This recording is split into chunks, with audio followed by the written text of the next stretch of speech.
Ағайындар, мына тиктоктың беріліп, бағанағыдай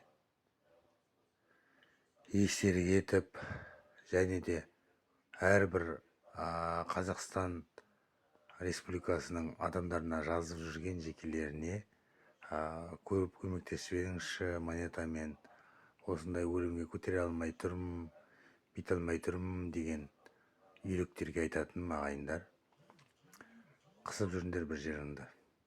Сіздер ата-аналарыңызды тыңдаған жоқсыздар ғой. Мысалы, қазір тиктоктың тапсырмасын орындап жатырмын, ананы бүйтіп жатырмын, мынаны сөйтіп жатырмын дегенді қысқартыңыздар. Өте ұят.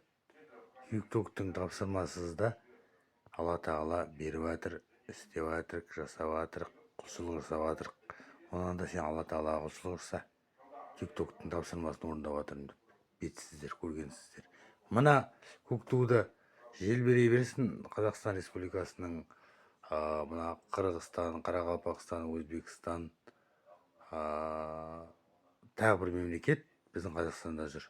Аман жүріңдер. Иә. Бірақ мына көк туымызды біздің қорламаңыздар. Сосын осы көк туға су жетіспейді ағайындар. Байқап тұрсыздар ма? Су жетіспейді. Бізде жайық мысалы да, ал Еділ Россияда, Астраханда бір көлдермен арқылы келеді да бізге. Бозан, тағы бір Еділ ағат бері қарай да.